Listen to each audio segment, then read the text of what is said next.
नमस्कार मित्रों, मैं ममता वाजपेयी भोपाल से। मेरी हरी भरी छत पर आपका स्वागत है। लीजिए, मैं फिर हाजिर हूँ नए वीडियो के साथ। और आज संडे है, तो संडे तो हमारा क्वेश्चन आंसर का दिन रहता है। वैसे मैं आप लोग के कमेंट्स के आंसर लिखकर देने की कोशिश करती हूँ, पर कुछ प्रश्न ऐसे होते हैं जिनके उत्तर लंबे होते हैं, वो मैं संडे के दिन लेती हूँ। तो चलिए शुरुआत करते हैं प्रश्नों की। तो सबसे पहला प्रश्न आया है धनिया के बारे में कि धनिया उगता नहीं है और क्या करें। और ये प्रश्न बहुत ज़्यादा आया है, और सच तो ये है कि मैंने भी इससे पहले धनिया उगाया था और उगा नहीं था, और अब उगा है। तो क्या क्या कारण हो सकते हैं धनिया न उगने के, मैं आपको प्रश्न का उत्तर देती जाती हूँ और साथ ही साथ में बगिया दिखाती जाती हूँ, कैमरा घुमाती जाती हूँ। तो धनिया है, पालक है, मेथी है, ये अगर नहीं उगती तो इसका मेन कारण होता है टेम्परेचर। ये ठंड में होने वाली फसल है, तो इसके लिए तापमान एक अनुकूल चाहिए जिस तापमान पर ये अंकुरित हो सके।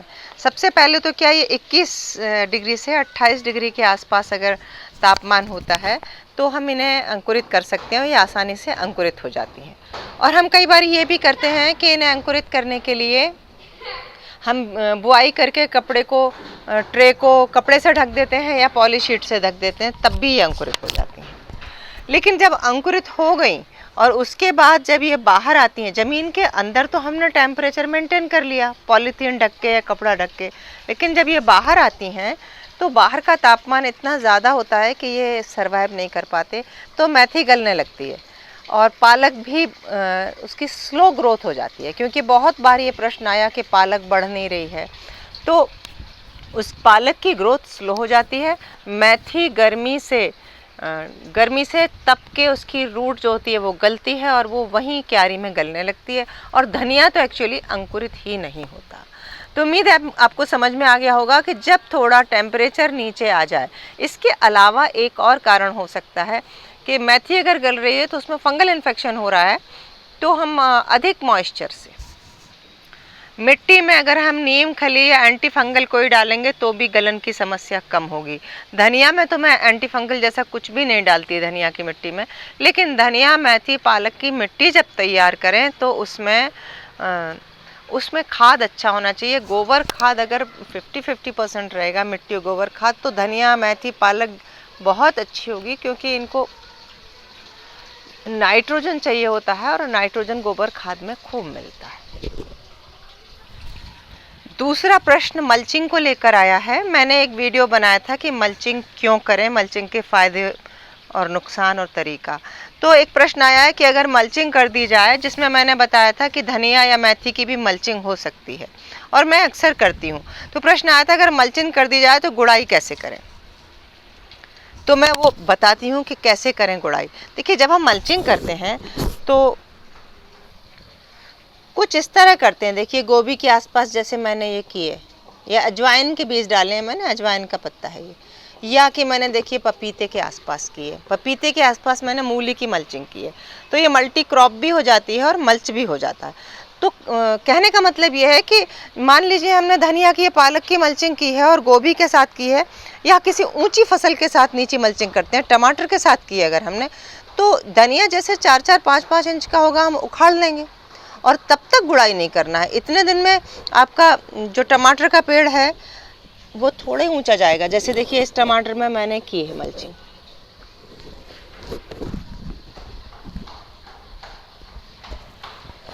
तो अभी मैं इसमें गुड़ाई नहीं कर रही हूँ।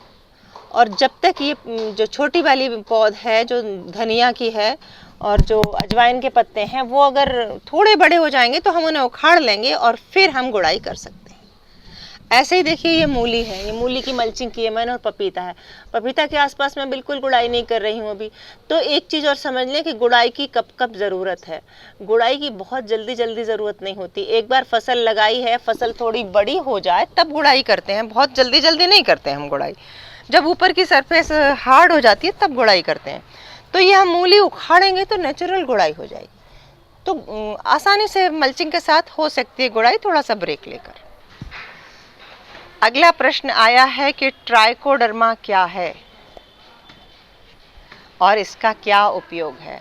महत्वपूर्ण प्रश्न है, मैं इसका उत्तर देती हूँ। जिन लोगों को नहीं पता है, वैसे ज़्यादातर गार्डनर को पता होता है कि जैसे अभी मैंने मेथी की बात की थी कि मेथी में पत्ता गलन का या रूट रॉट हो जाता है। जैसे कि हमारी अडेनियम रखे हैं, ये इसमें देखिए रूट रॉट हो जाता है, जिसमें ज़्यादा पानी से, जो भी हमारे सक्युलेंट प्रजाति के पौधे होते हैं इनमें ज़्यादा पानी से रूट रॉट हो जाता है।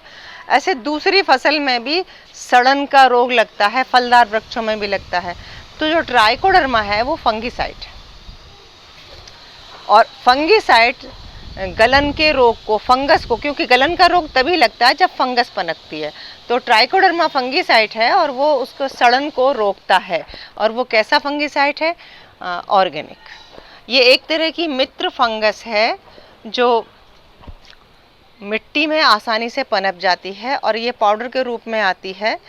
तो इसे हम जब मिट्टी में मिलाते हैं या हम इसे गोबर की खाद में मिला दें, इसको अगर मल्टीप्लाई करना है तो सबसे आसान तरीका है कि जो गोबर की खाद या वर्मी कंपोस्ट आप यूज़ करने वाले हैं उसमें 1 चम्मच, मान लीजिए आपकी 5 किलो वर्मी कंपोस्ट है या 10 किलो वर्मी कंपोस्ट है, तो उस बोरी में हम 1 चम्मच 1.5 चम्मच ट्राइकोडर्मा डाल के अच्छे से मिला के और उस खाद को हल्का मॉइस्ट करके बोरी से, जूट की बोरी से, प्लास्टिक की नहीं, क्योंकि हवा जाती रहे, उससे अगर हम ढक के रख देते हैं तो ये पूरे में फंगस पनप जाती है।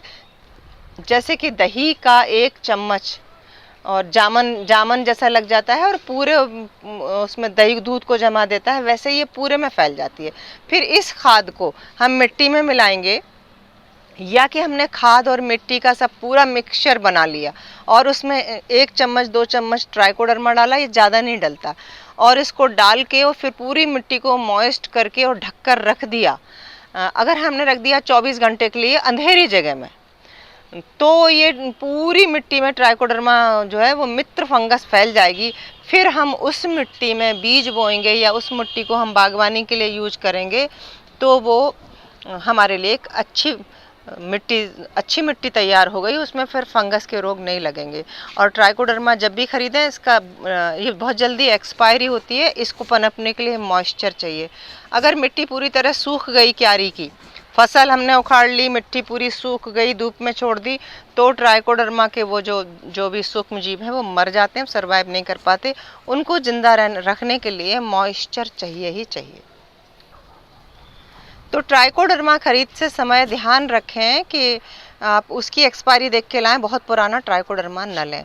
अगला प्रश्न है सरसों की खली को लेकर। मैंने अभी पिछला वीडियो डाला था कि सरसों की खली से लिक्विड मैन्योर कैसे बनाएं। तो बहुत सारे प्रश्न आए कि सरसों की खली की जगह क्या वो मूंगफली की खली यूज कर सकते हैं? तो हाँ, बिल्कुल कर सकते हैं। एक प्रश्न आया था कि क्या नीम की खली यूज कर सकते हैं? नहीं, नीम की खली भी फंगीसाइड है, उसको हम कम मात्रा में यूज करते हैं, लेकिन सरसों की खली की जगह मूंगफली की यूज कर सकते हैं, या कपास के जो दाने होते हैं जिन्हें हम बिनौला कहते हैं, उसकी खली यूज कर सकते हैं और आपका लिक्विड मैन्योर तैयार हो जाएगा।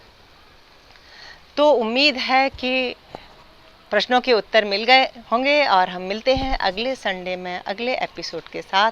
वीडियो अच्छा लगा हो तो लाइक करें, शेयर करें और मुझे सब्सक्राइब तो प्लीज़ कर ही लें। नमस्कार।